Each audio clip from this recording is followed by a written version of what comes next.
বীর মুক্তিযোদ্ধা K M Nurul Huda, আপনার কাছে ক্ষমা চাইবার মতো সাহস আর আমাদের অবশিষ্ট নেই। আপনি নিজ গুণে আমাদের ক্ষমা করে দিন।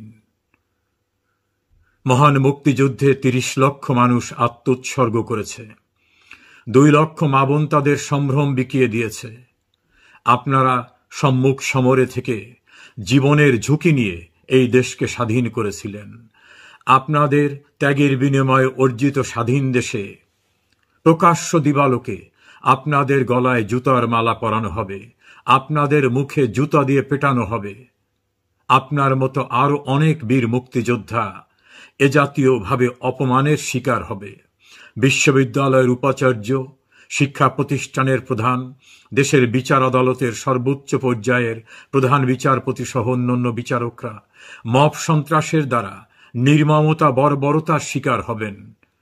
এই দুঃস্বপ্ন নিশ্চয়ই আপনারা মুক্তিযুদ্ধে যখন যান জীবনের ঝুঁকি নিয়ে তখন এটা ভাবেননি। এ কোন দুঃস্বপ্ন? নিশ্চয়ই এই আরাধনা আপনারা করেননি। একটি নির্বাচন নিয়ে যে কোনো কারো অভিযোগ উঠতে পারে, সেটা নিয়ে আইনের মাধ্যমে ফয়সালা হতে পারে। যদি কারো ত্রুটি থাকে সে ত্রুটির জন্য দায় দায়িত্ব তারা বহন করতে পারেন।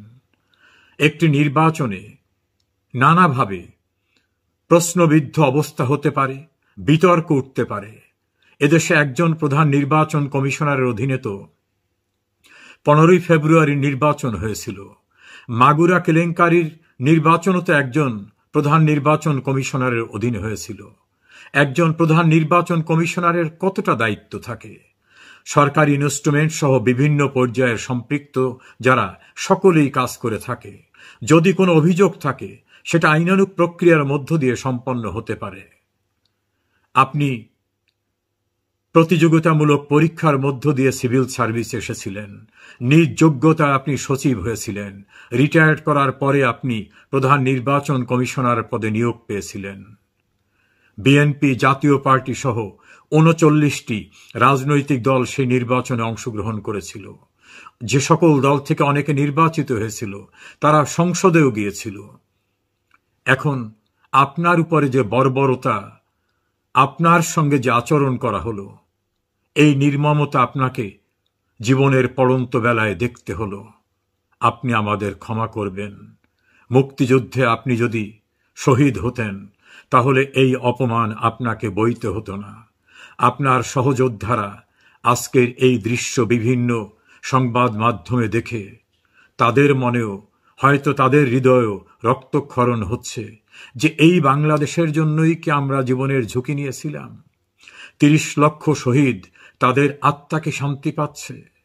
২ লক্ষ মা বোন যারা সম্ভ্রম হারিয়েছে তারা কি শান্তি পাচ্ছে? নিশ্চয়ই না। কি হচ্ছে বাংলাদেশে? প্রশাসন আছে কি নাই বুঝতে পারছি না। পুলিশ, প্রশাসন, সশস্ত্র বাহিনী কাউকেই এগিয়ে আসতে দেখছি না। আফ্রিকার জঙ্গল আবৃত দেশেও এমন বর্বরতা, এমন নৈরাজ্য, এমন মব সন্ত্রাসেও প্রতিকার পাওয়া যায় বলে শুনেছি।